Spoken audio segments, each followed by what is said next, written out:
Tell us, how did you find out about the Gateway or the Housing Navigation Center? How did you originally find out about it, and what was going on in your lives? Kind of a traumatic event starting like back, it was in October. She got shot. Oh my goodness. On my front porch, on our front porch. We lived there for 13 years, and that started the downhill spiral. And I had a friend that knew, of the Gateway and how to go through the process. And we've been here going through the process. This is my second time of being homeless. I was almost 20 years ago.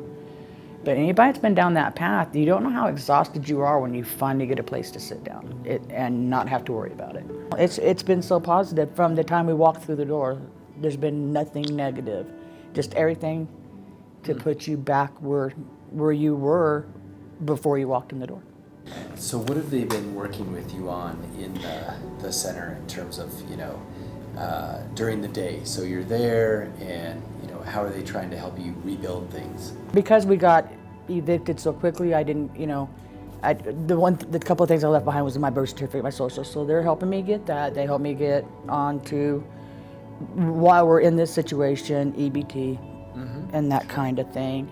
And then they're helping with job search. I cannot believe how positive and how they pay attention to everything.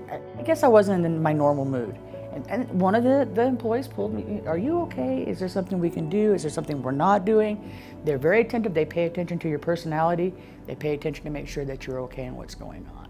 What would you say is the biggest misconception about the center? I've heard everything from it's a money pit to a waste of taxpayers' money and it's not a money pit. And they do exceptional. I was here for 3 hours. I had a case manager.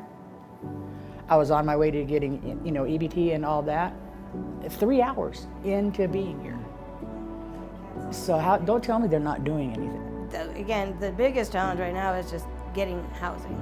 But getting through that eviction is first and foremost. And I think they're just being here is going to allow us to kind of breathe in, breathe out with that, and be able to focus on how we're going to make it through that with the barriers that we might have.